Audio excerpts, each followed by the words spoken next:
So, good morning, everyone. Good morning. My name is Sodiq Agumbiade, and I am one of the tutors for today's class. So, I'll be sharing my screen for you to follow up on what we're doing today.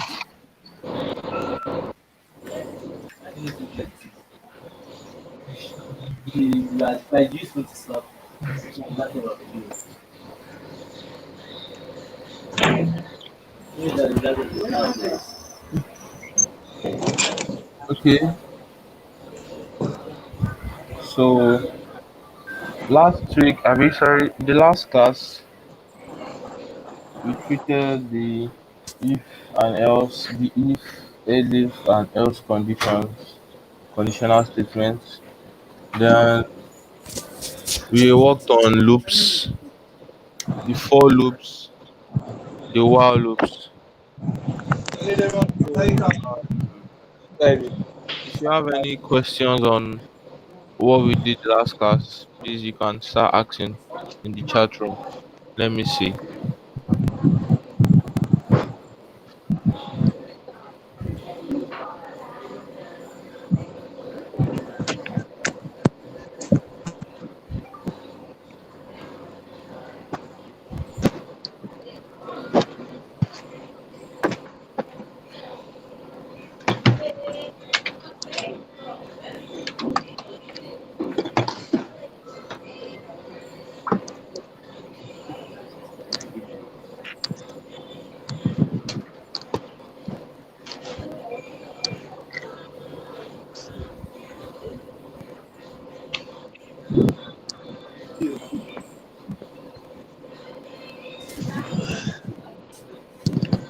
Any questions? Okay. Since there are no questions, let me move on.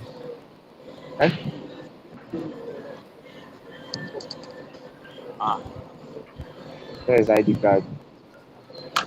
Okay, so in the last class we dealt with we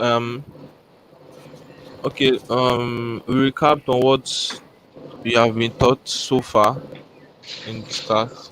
Then we did the comparison operators and we did conditional statements, then loops. So this week we're going to be okay.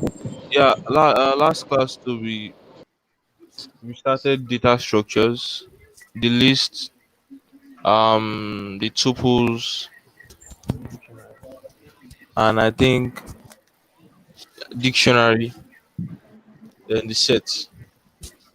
So this week class we're going to do functions, and if time permits us, we'll check on some Python modules to be able to use to make our work easier.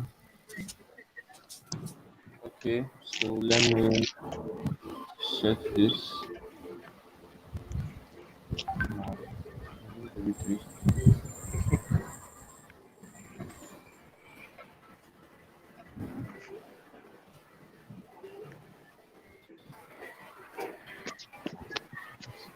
So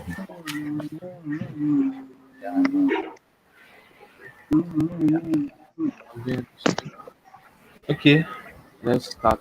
We're good to go.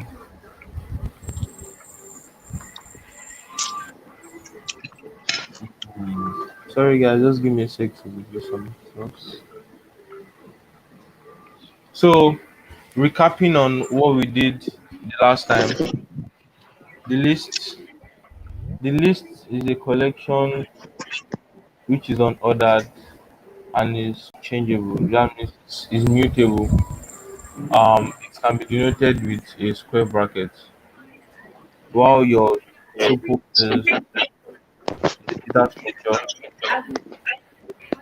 which can be denoted um, with the normal bracket, the parentheses. The set is unordered and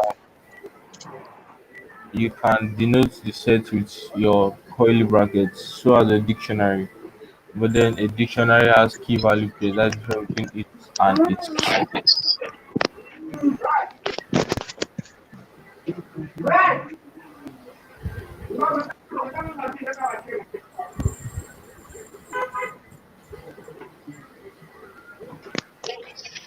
Okay, so continuing on the class.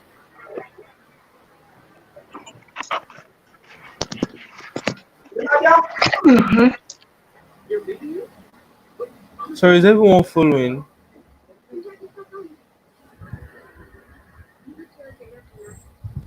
Yeah.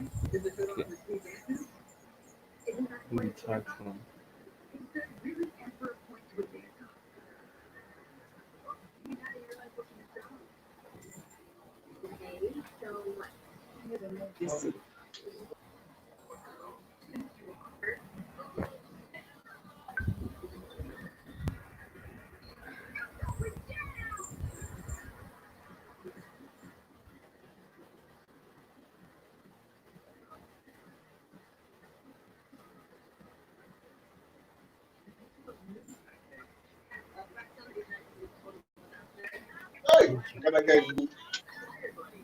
You know this. You can still remember the thing.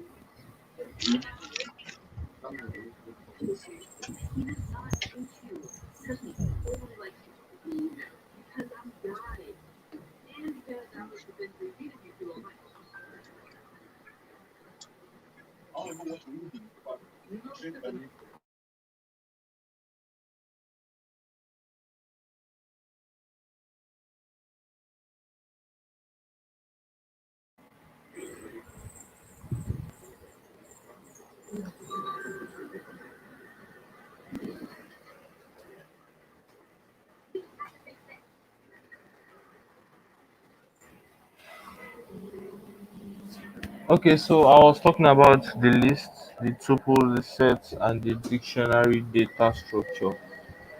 So we um we thought on some methods that you can do to your data structures. Okay, we can for the list, we can index the list. We can slice through it. Um, we can check the index from the back. That's negative indexing. We can look through a list. We can check if an item exists in a list. We can check the length of a list. We can append to a list, which is adding items. We can insert. There are different ways to add to a list. We can either append, we can insert, we can even add. We can popping um the default oh, the default parameter of the pop is to remove the last element in the list. It's not really going to delete it totally, it's just going to bring it out. Then the del is to delete totally at any index you put it in. You can copy a list, yes, make a copy of the same list. You work with the copy. Then if you find out what you are doing is correct, then you can go through with it.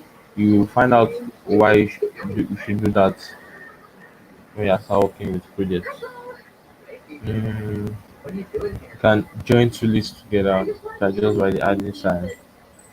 Then you can okay by either adding it, then you can extend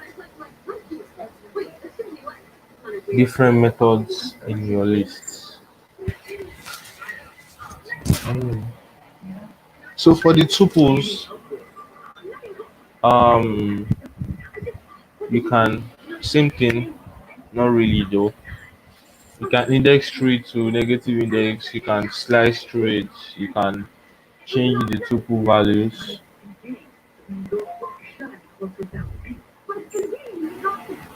but you can't because tuples is unmutable. Um, I told you they are unmutable, which means that they are unchangeable. You can't change what is in the tuple. If you try it, it won't work. Python should give you an error that tuples can be changed. Okay, so you can check if an item is in a tuple, you can check the length. You can't add because it won't work. It's unmutable, unchangeable. Then you can delete the tuple and some other built-in methods for your tuple. So for your sets, you can okay. For your set is unordered. That means if I put in a range of values, say from 1 to 10 in a set, if I print it out, I'm not going to be sure if it will print out in the same order I put it in. I think you can try that. Let me see.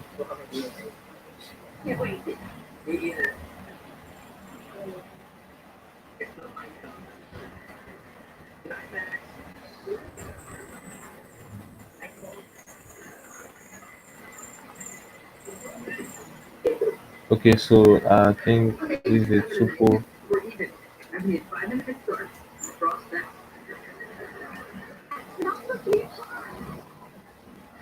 Um,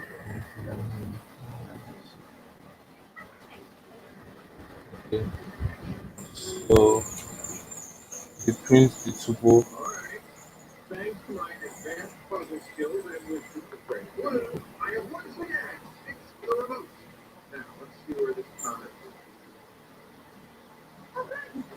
Okay, brought this one out and we brought this one out accordingly, but then that's not always the case, and you see why later. We can check if an item is in the tuple by this method. You can change the items, but you can't change the items. You can only add new ones to the items um, by using the add or the updates. You can remove an item in a tuple in a set. Sorry.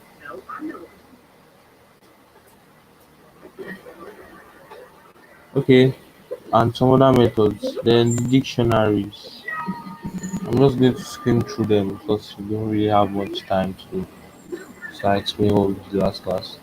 But then if you have questions, you can ask on the chat and then we'll answer you. So the different methods in your dictionary. Yeah, we have the clear, copy, you get a particular key.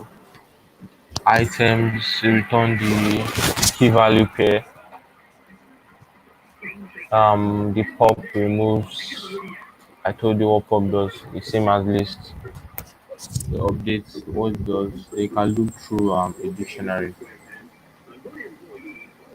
Looking through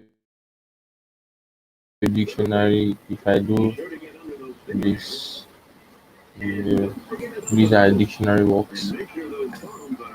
Um,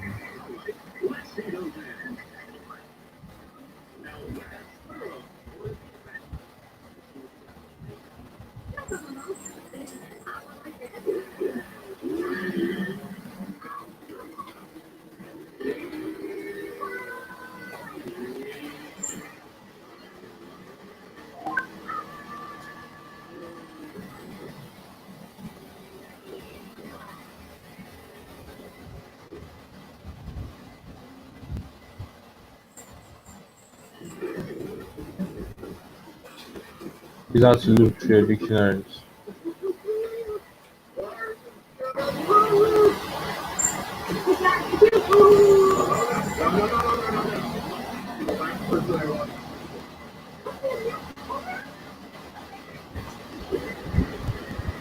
Okay, node A is not defined. Sorry, give me a sec. I'm trying to just show you how to look through a dictionary. Okay, yeah, that's it. Um, sorry, let me try something. Okay, so these are to look through your dictionary just to get the values. Then you can do this to get the only the values here. Um,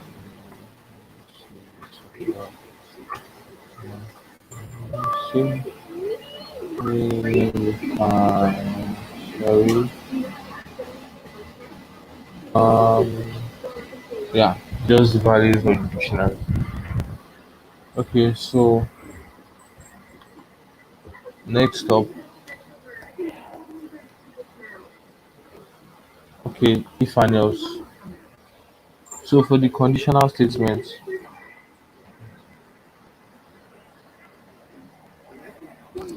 for the conditional statements revision, just use okay. These are the conditions we have: the equal, not equal, the less than or equal to, greater than, then the greater than or equal to sign, just like your Boolean operators. So your if and else is just to set a particular condition. Then if it does not work, it goes to the else part. Then prints out what you say it should do. That's your if and else. Then if else if is just to, instead of writing if this, giving multiple conditions, like using your if statement many times, you do your if, then your elif as much as conditions that you have. Then the last one should be your else. So that this is it here.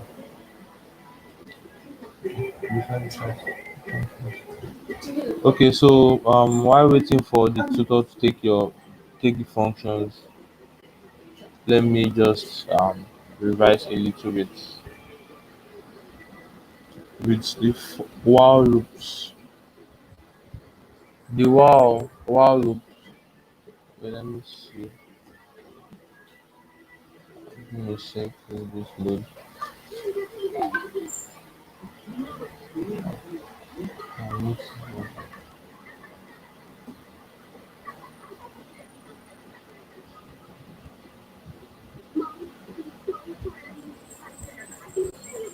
Okay, the while loops is to, okay, these are it works.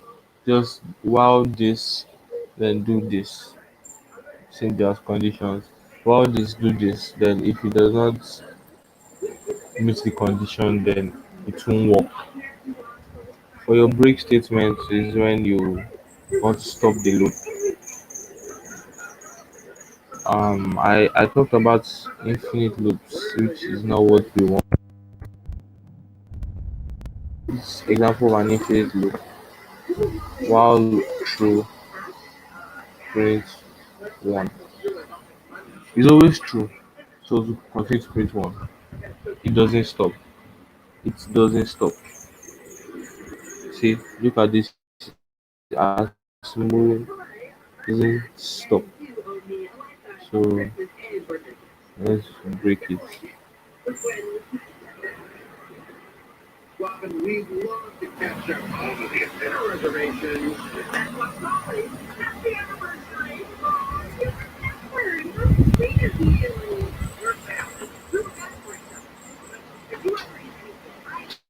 Let me show you the terminal.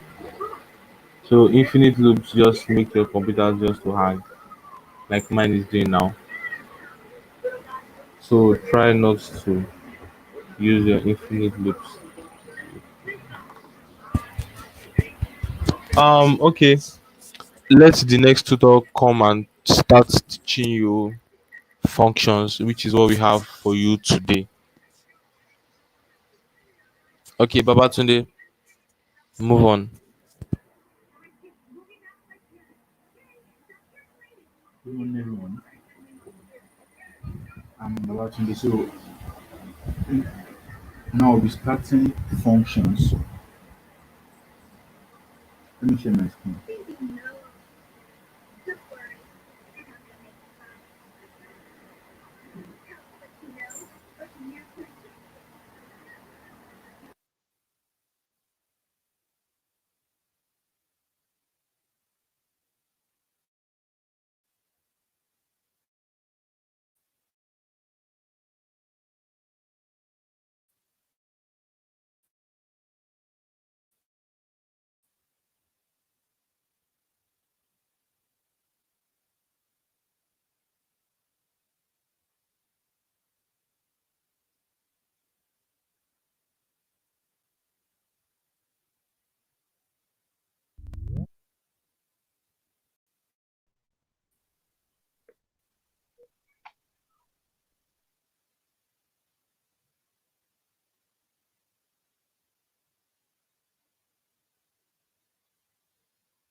No, share nice now.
which does some. Now, the first statement here, what it does is that instead of printing it out, so I want it to instead the output to save the output to a function or to a variable rather. Now, let me explain something.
everything.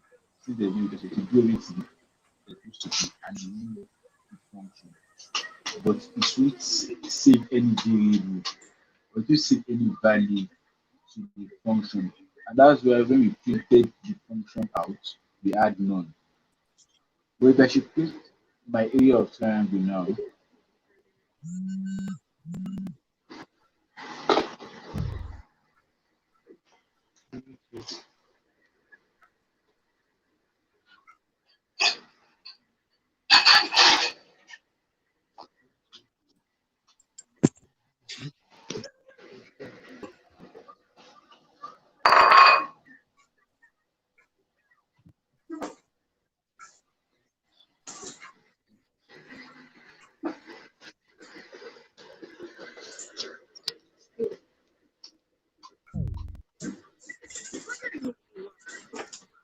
now if I print area of triangle 3 commas with base 3 and 6,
so if I see something like A equals area of triangle 3 comma 6 and B equals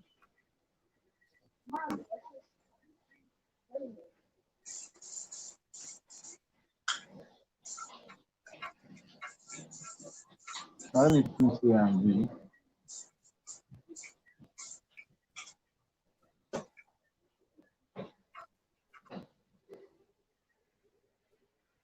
Also, let me print this is my function. Let's see equals my function.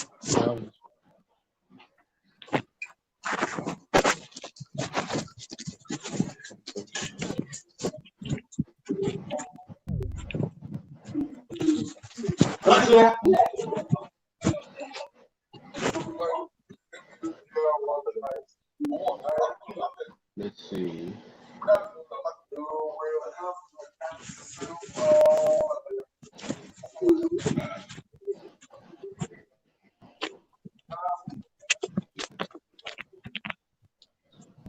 Now, you can see the first place when I printed A, I had 9.0, which is this part here.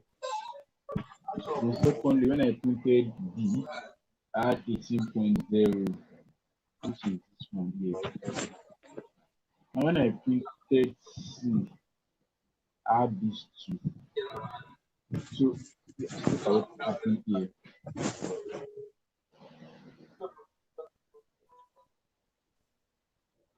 More design, I don't know.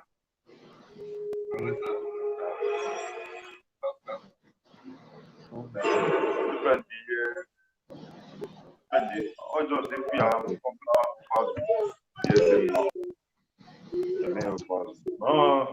because I'm designer level.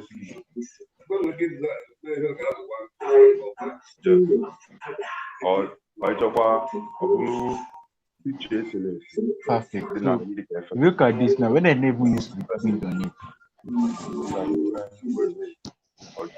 when I did not use the print on it, I'm still having this output. So that's because of the print statement here. So as if you are working on functions, avoid using print except if Like, your function is not supposed to return anything, but it's supposed to do something. You see, it's not supposed to return. That is, there should be no output saved to your function, but it should act your function is actually doing something. That's when you use the print statement instead of return. And things like this happen when you are dealing with files handling and the rest. It's not something you'll be seeing in your everyday life. Now let's go to some other part of functions. Argument now, very good. Argument is that parameter I passed in. It's called argument, and it is called parameter when it's called parameter when I'm invoking the function. So as you can see this place, f name plus this. If I call email, I have this email and ref names. Now we can have multiple arguments as you've seen because thing like it has two arguments. So you can have multiple arguments. In fact, we can have thousands, but then there are ways in which you do it because it will be stupid for me to write 1,000 arguments. So you just do keyword arguments. So you can take as many number of parameters as you want. Yeah, that person should mute himself. Now, this is what I was talking about. Arbitrary arguments, star args. So whenever you see star in front of the argument, it can be any number of parameter. It's not like it should be one or two. It can be any number of parameter. For example, you have my function kids. Star kids. So it means that I can have many. I can have five. I can have one. I can have three. Now you can see I'm putting kids two. In this case, I'm putting kids two. So that means the third index, the kid in the third index. I can also start to print kids 20 depending on the word number of parameters I passed in. So here what happens is that you pass the parameter like number one, the first element, comma, second element. But this star will turn everything to a tuple.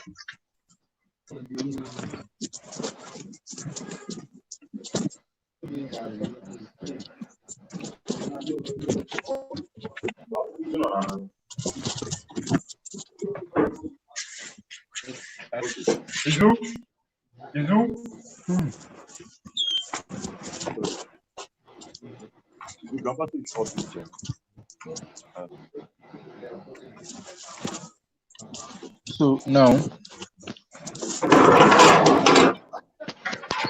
we also have keyword arguments. Arbitrary arguments are those ones that we have this just number any number, but keyword arguments are those that are like a dictionary syntax, key to value. So you set they are defined by its double star star star. So when you want to call the function, you put key name equals to argument name. Key name equals to argument name.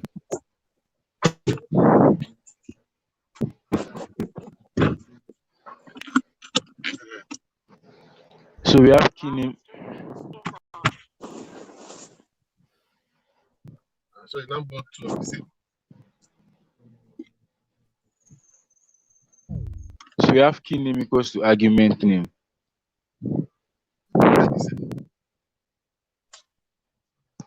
Now when I say key name equals to argument, I mean if I want to call, initially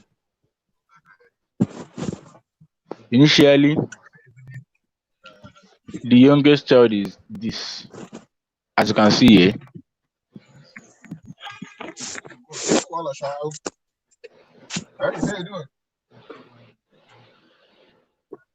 The youngest child is um kids star kids. So I can pass in any number of arguments, then it will take everything. Since since it is this to turn into a tuple, to turn into a tuple.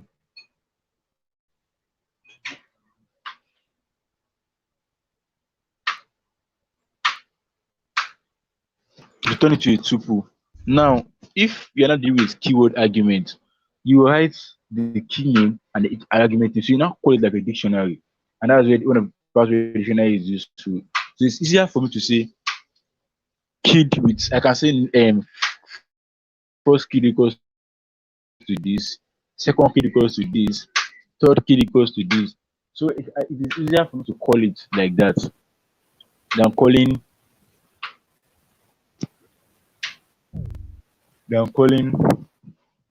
it this way. You can see child 2, child 3, child 1. So if I want to call, I can put child 1 equals to Emily, child 2 equals to Tobias and this. And that way, and that thing is, you can see arbitrary keyword arguments. You can see the stuff I was talking about now. So his name is Kid. Name my so I can print it.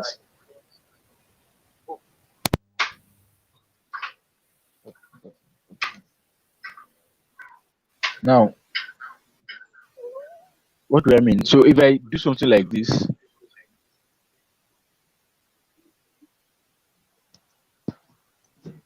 you can see his last name is Reference. Why? Because I've said the L name here. So it takes in arbitrary keyword here.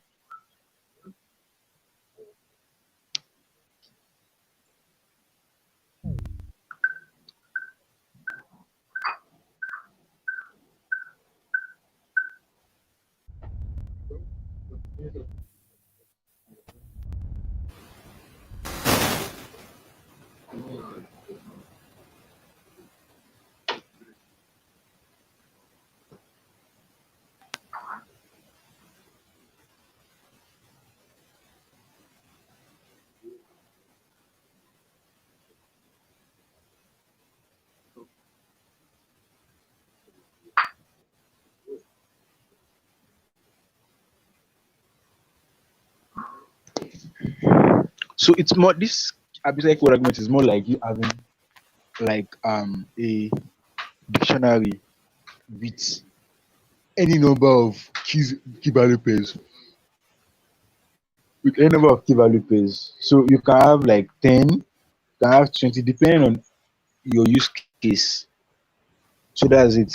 Arbitrary keyword argument. You see it when you advance well, a part of programmer, you'll be using them often. You because you could depend that we have any number of parameters that you don't even know.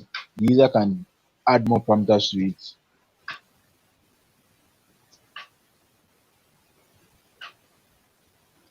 Now let's look at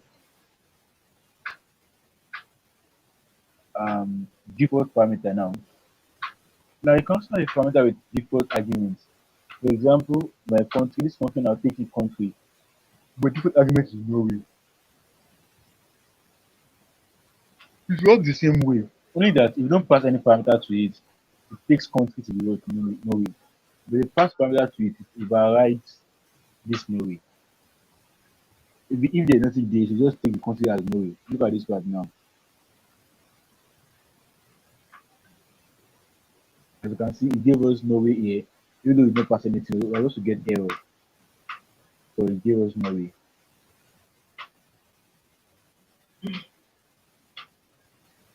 Now you pass a list to your this thing, your function, you can work to it the same way you work with your normal list.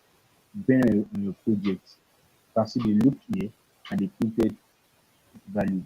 Now return values. To let a function return the value, you use the return statement. So here you can see there isn't the print now. So 15. If I had not print it, I won't say any output. But it's actually saved to that value.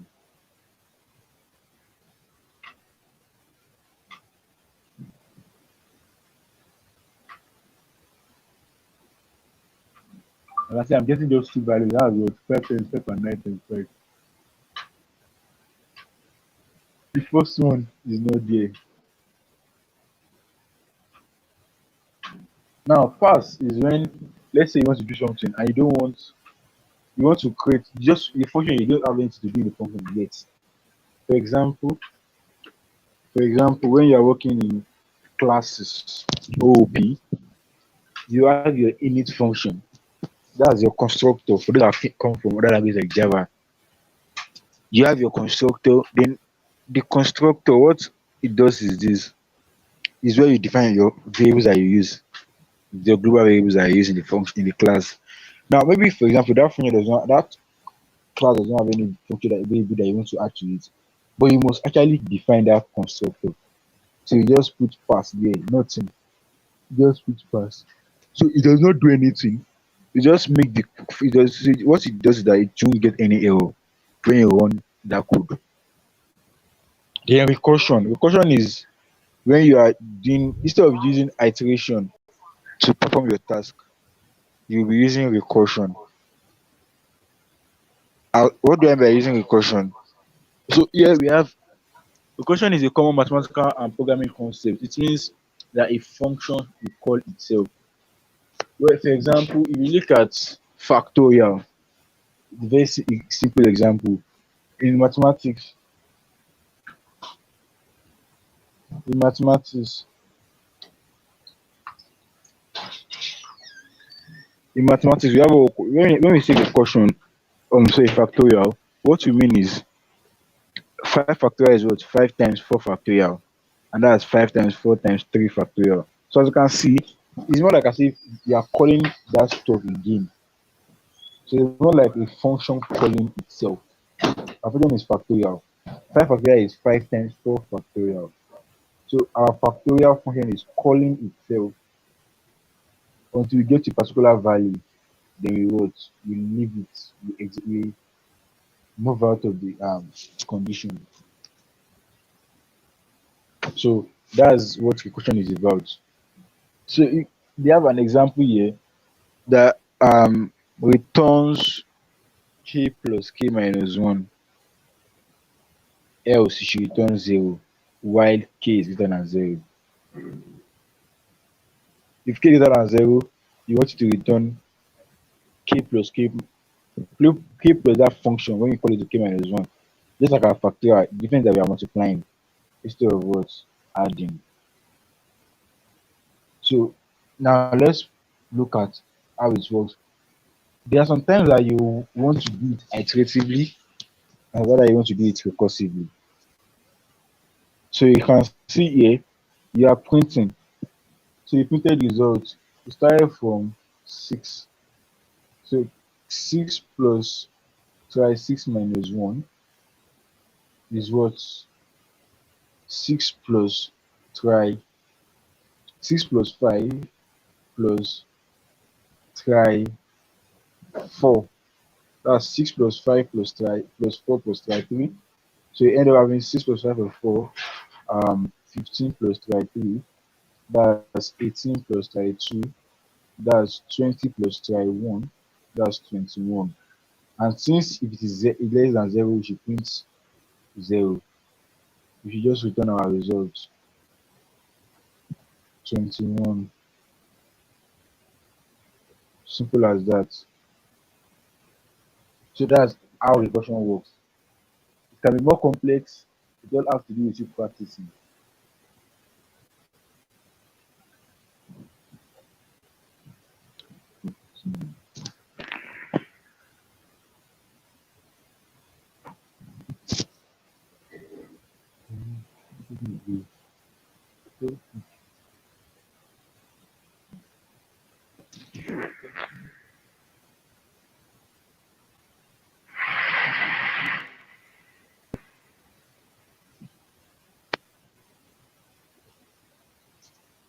Now, lambda functions. When we say lambda functions, lambda means anonymous. Lambda means anonymous. That is a function that is more like let me say it's more like it is not needed. Oh sorry, it is anonymous. You can actually pick any of argument just like your normal functions, but most time it is just a one liner. It's having more than one line. Or like a normal function. So you do it when if the task is very simple, you don't start creating writing 3 lines. when you can use one line. So for example, if you want to write a function that returns 10 plus the original number, what I could do instead is create a function, a lambda function, and passing the parameter say a and return what? A plus 10. Straightforward. Yeah. Now if I print x5, it will print what? It will return x plus 5 and x plus 5 plus 10, that's 15. So that's how lambda function works. Now it takes in two parameters here, you multiply them, it returns a multiple. It takes in three here, you add them, it returns their sum. So that's how lambda function generally works. Now we can have, let's say you have a function that does something, but instead of that function, you want to create another function that does one mini task that can be expressed in one line. It's better for you to use a lambda function instead of creating a new function inside it. As in that case, as in this case here, where we have um a function that returns a times n, that takes parameter n and returns a times n. So you look at the how we call a function. My doubler is equals to my func2. So my doubler is equals to um n equals to 2 and a equals to 11. So that's how that works. That's how that works. Now let's look at the next thing we should be looking at now is map, filter, and reduce. So map, filter, and reduce.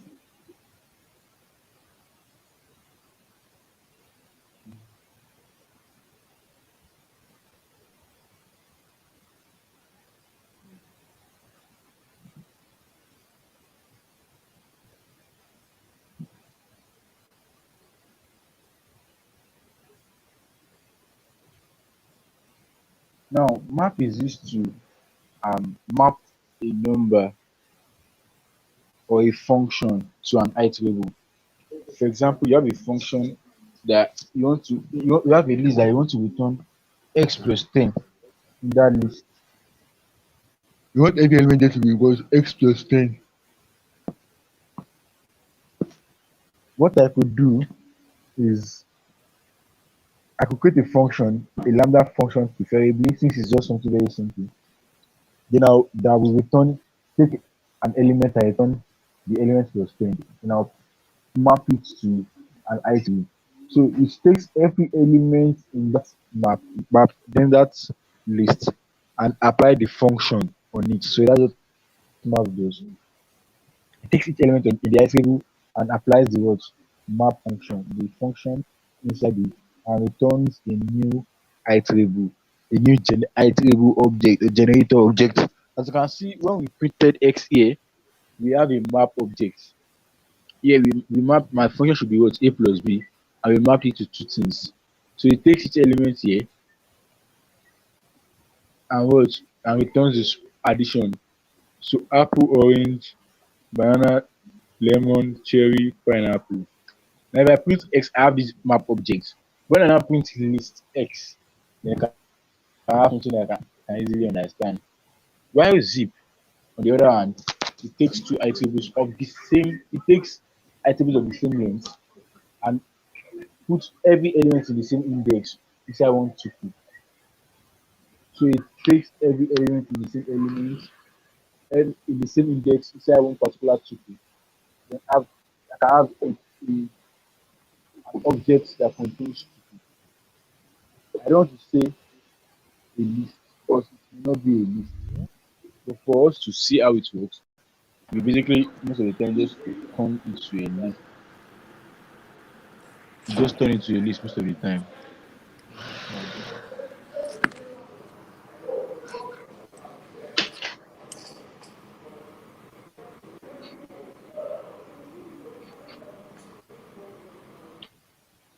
Now, our filter also, it reduces our function of filter depth. It reduces our function. So if I have a list, -5 to 5, that's -5 to 4, it's total 4 actually. Then I say every if it is less than, if you return x, if x is less than 0, if you return true, now I say lambda x, return x less than 0. What does this mean? If x less than 0, it will return true. Now, is -5 less than 0? Yes. So any element that is true, that condition is true for, it will return it. As you can see, it now returns 0 to 4 because they are all false. That's how filter works. Now, reduce. You can see for num, I have a list. Then for number in that list, I'm printing product. I'm changing the value of product to what? Product times number. Now, when I leave that list, what will be my new value of product? 24. How? Initially, it was 1. 1 times 1, 1. Then my product is 1. Now, num is 2. 1 times 2 is 2. So product is 2. 2 times 3 is 6. The product is 6. And 6 times 4 is 24.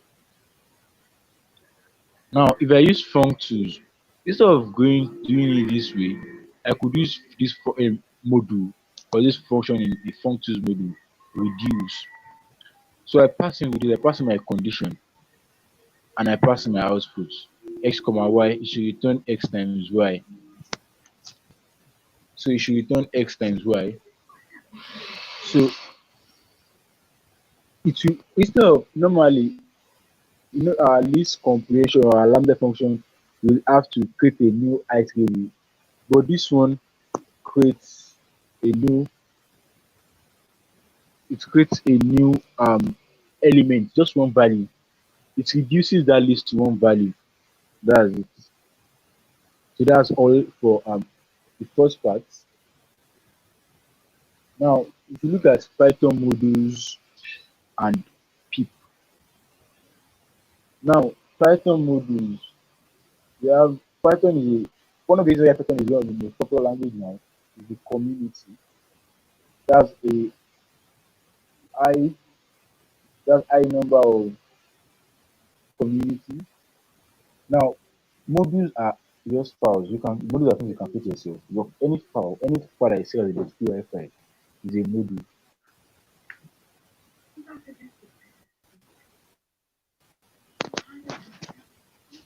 Any file that is saved as a .py file is a module.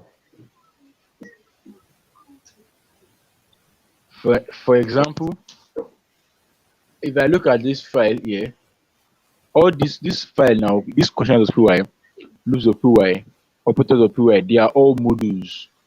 They are all modules. Now I can use this file in this place. All I need to do is to import it there. So that way I have access to it. So you can see I have a file name my module.py and I created this function inside. Then I do import my module.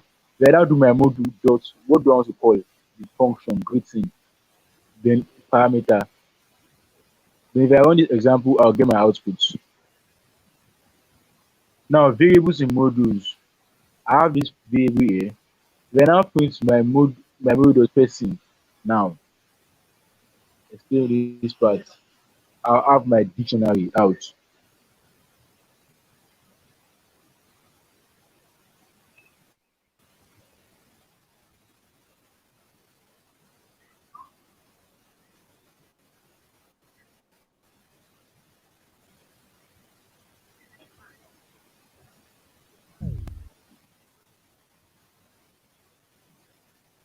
So if I remove this part here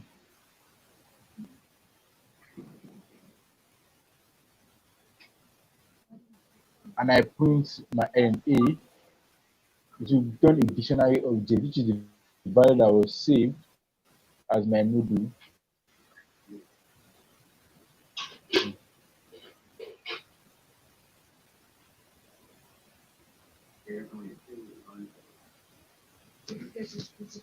See what I was saved as my module.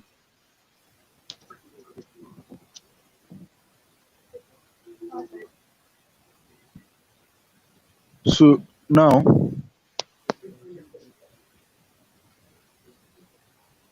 so that's how Moodle works. That's how Moodle works. Now I can also do we all call alias. That means renaming a module. I can import my module as MX. If you use this when it is too long, and that thing is this, I can import everything. If I can do from my module import star, but it's not a good idea. Why? For example, let's say in my I have more than one variables or functions there in that module I'm importing. Now when I run import it, I have let's say I have a particular a temperature code now. My module is calculating temperature. I want to do Fahrenheit to Celsius converter from them. I may have a temperature value or a function in my own code. Whereas in their own function, they have temperature value. If I do from my module import star, it takes in everything from that module, all the variables, functions, classes, objects, everything. It takes it there. Now, if I, as the user, I collect that thing, I import it. Then it means that I have all those variables in my own code, and it can cause conflict in the sense that since I have a variable that has the same name, it can it can be confusing to me, even though the better we choose mine since it's the latest one. The better we choose mine, be the latest one. Now,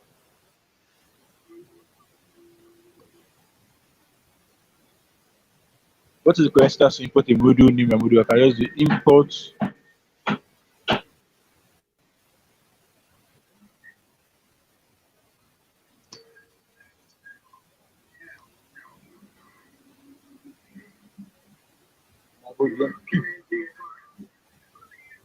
Now, Python also has pip. That's our Python package manager. That's where we most of the libraries we use that are not built Python. That's where you store them. So you just write the command in your terminal. If you're using Windows, your command prompt, and you run it. So pip is called Python package manager. Now, pip, for example, let's say I want to use a module called probably requests, which is used for what? Getting data from the internet, probably web scraping. Web scraping is for getting data from the internet, raw data from the internet. Not you may not actually even scrape it yet.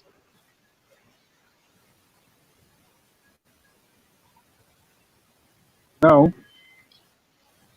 pip you can pip um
so we have our core packages. Pip has packages. Package in programming is just like a folder that has some particular stuff that makes it a package. That is that makes Python or the programming language recognize that this is a programming package. For example, in Python, your as a package, you must have one particular file. Your init does py. It does not need to have anything inside, but when the present in your folder. That init does py very important, making it a Python package.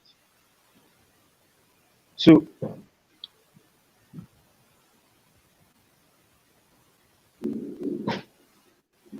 now, pip comes by default with Python from Python 3.4. Have it installed whenever you're installing Python. But if you're using a lower version, you have to install that yourself from your terminal or command prompt. Now, to install pip, you go to their official website, pypy.org /project/pip. Now, project package name are camel case. That means capital letter for the first and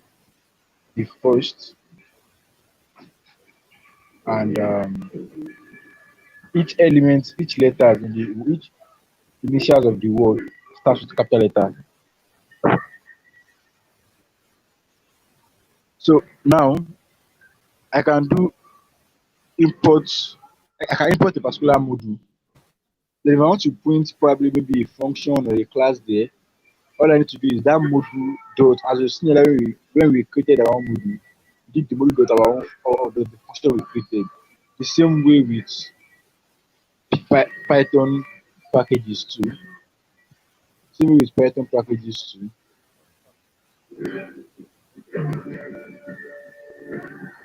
So that's how packages are. They are there are more to it, but for beginners you can still do without them. At least if you can't start use as a beginner, you can't start using packages because you won't be able to understand some deep algorithms concepts since you are using pre-created algorithms. So that's what PIP is all about. Is where you download your packages.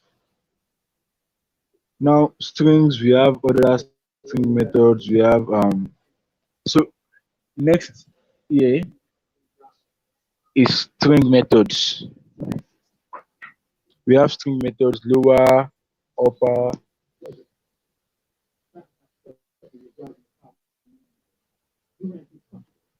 uh,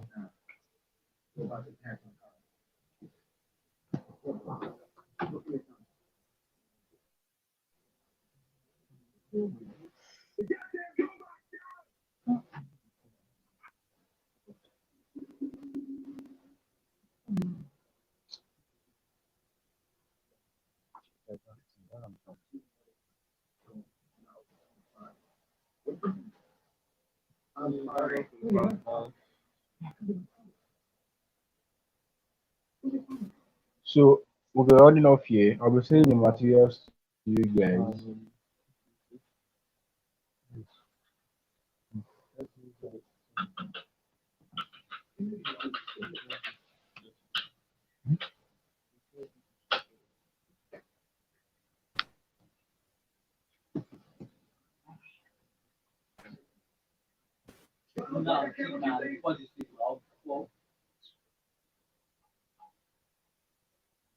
Day to make this in the morning.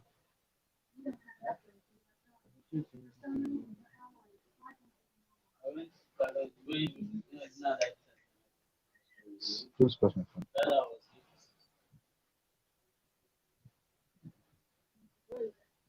You don't answer the news.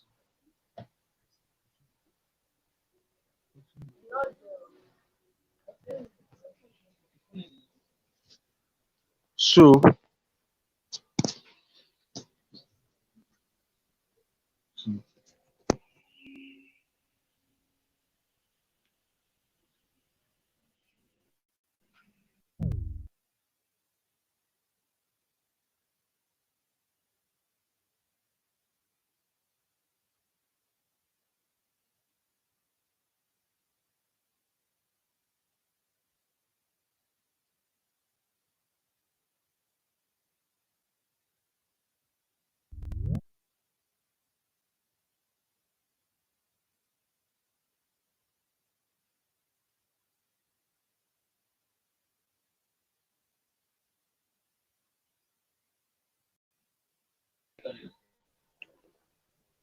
so We'll be looking at some other string methods.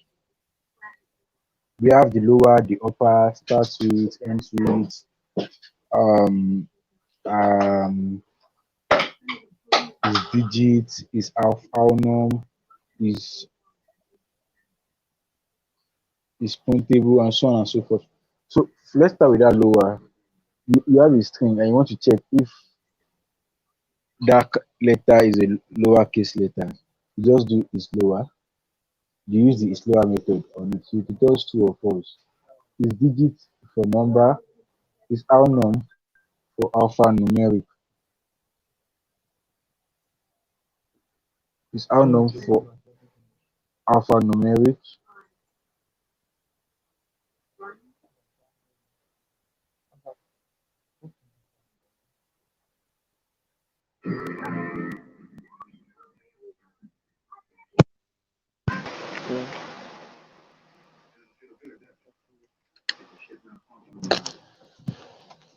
is alnum, is alphanumeric, and where data. So here we have this. We have string methods. So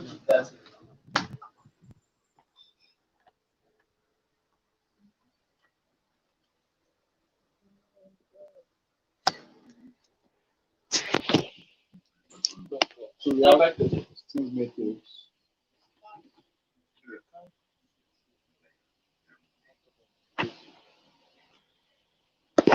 And so on. So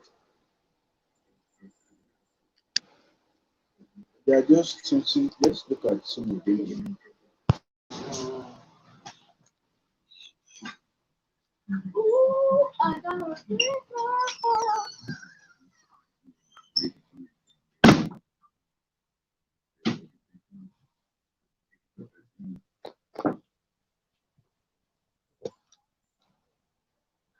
Let's look at some of them here. So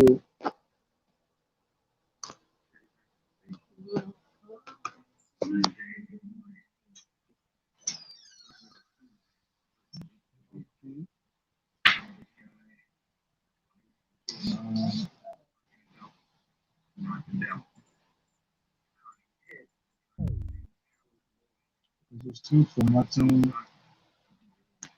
I want to calculate to see if a string an integer or a string an number. This will give me an error, or that is with a red warning sign. So instead,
so now I have this string. Now I want to add variables to it. So I can use the format method. What I'll do is in my string,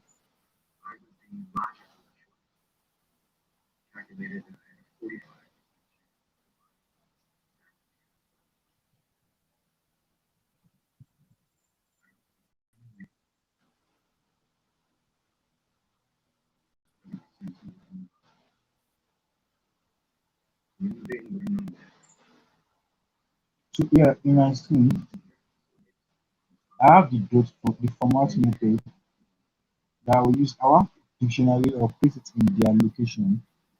I'll put dictionary in their location. So as you can see here, we have one entry dictionary, second one, and the third one because we have three variables. If we add two, I'll just put just two of them in their exact position. So that's one way to format. But the way I prefer to do it, so that I feel it is easier, there is to use the F before I start editing. So that I can show you guys now. Okay, let me just show it to you.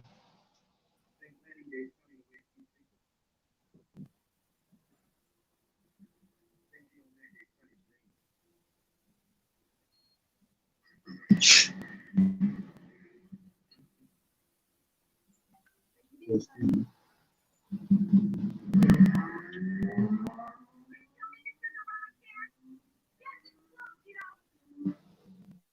Perfect. So I have F, then I write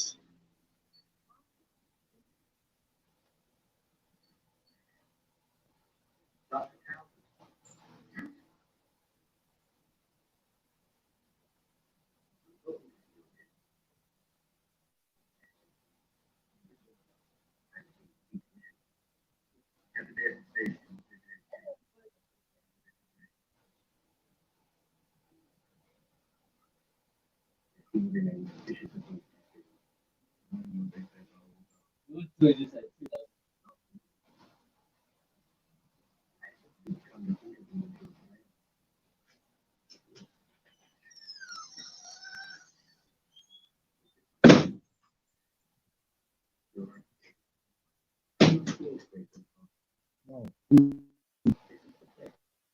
So initially I have a variable that doesn't do here.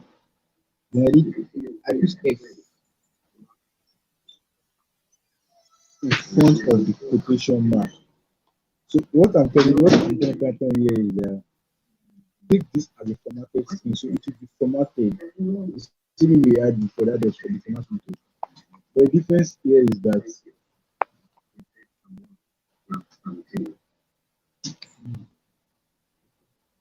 I have name the variable inside this curly braces here. So that's what it does. So anywhere it sees that curly braces, any variable inside it, it returns the value of the variable, and it can be any data type. Normally, if I do,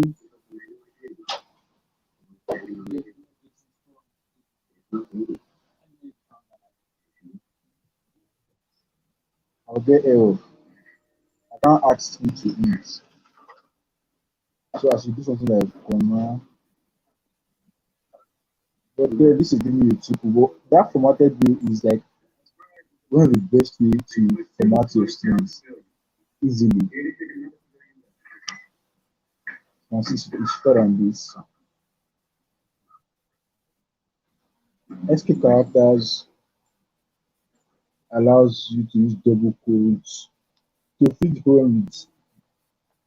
Now, let's say for example, I want to do something like this. I want to use for Vikings. I'm trying to emphasize on that word Vikings. So what I'll do is I'll use I'll use this escape character, then this. So this one will give me the ability to use this element here like that. So for example,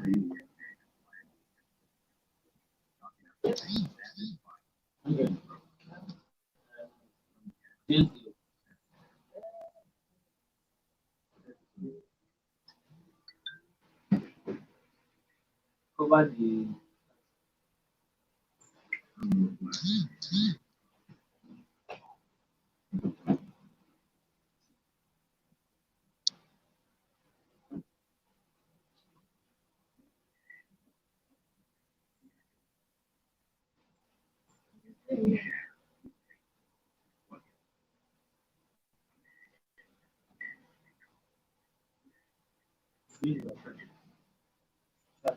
you see, this works. I use a single quote. Then I want to emphasize on Python, so I use my double quotes there. If I wanted to emphasize with a single quote, I can define my variable with double quotes, my string with double quotes. But how do I go about it when I want to use double quotes to define my variable and also use double quotes to emphasize? Now let's look at that.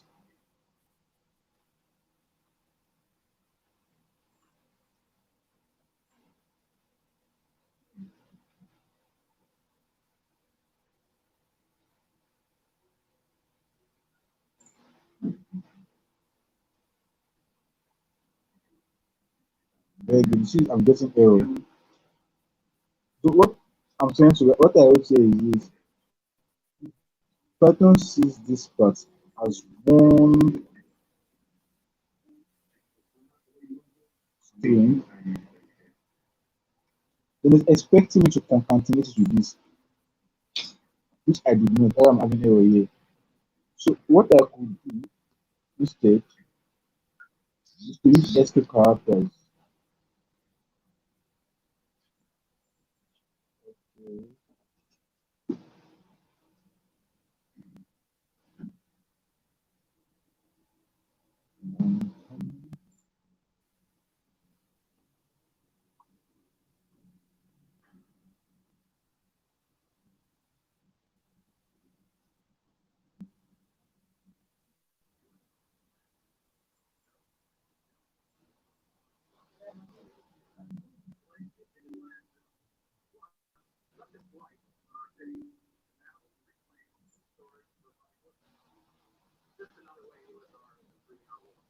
Perfect.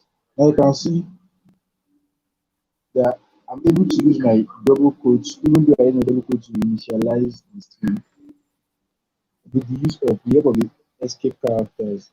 So we have our backslash, then we put our quotation. Now if I want to use single quotes to do it,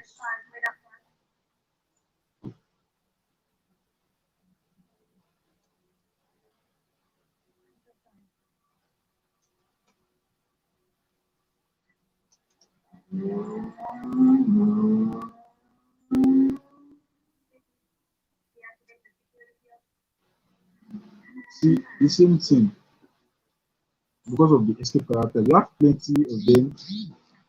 If I want to use backslash now in my text, I'll put two backslash. So the first one tells Python that the next character I'm seeing here is not a regular character. It's like an escape character. The new line n carries return how to create tab. The backspace is b, one feed, octal value, and additional value. We have our string methods, capitalize, enter, count, encode, and so on and so forth. There are much that you won't, you don't even need to go and finish. Now the next thing here, which is the last part, is exception and assertions.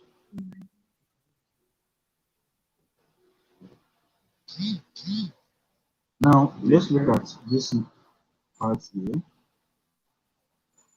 Now why do we have to undo exceptions? Or what do you mean by exceptions in the first place? Exceptions is like um, errors that you want to be able to catch. You don't want the program to um, stop running whenever those kind of errors occur. Instead, we should do something. Probably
So if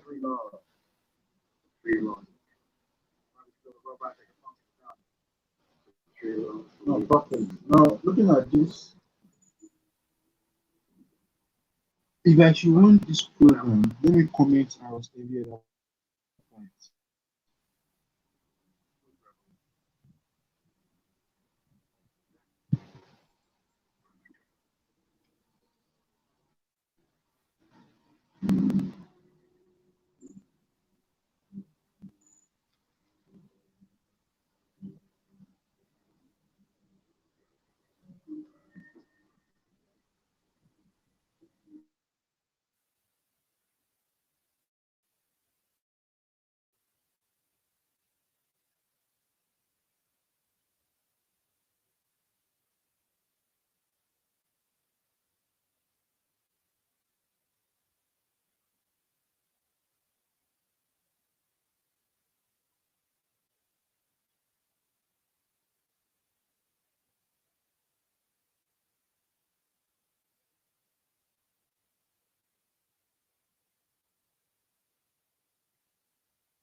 About this,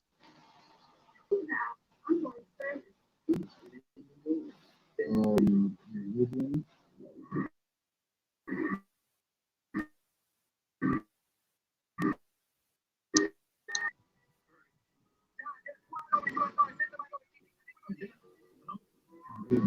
That's why I lost this error message. Let's give you something like that.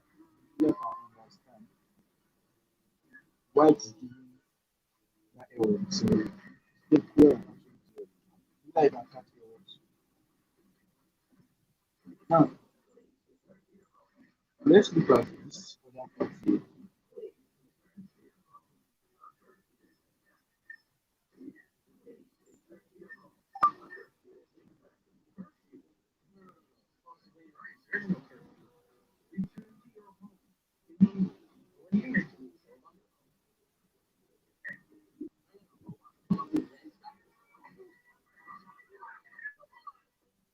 Now we should note that here the program breaks, they don't continue. But let's do it way that the program won't break.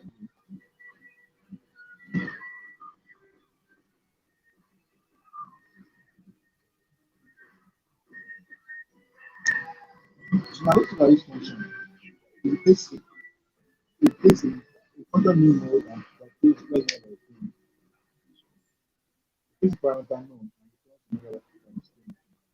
Now try row request significant. So if the number is an integer, then you tell that even if you put a decimal number, you should return error. But let's make that better. Let's use floats. So we can actually use number.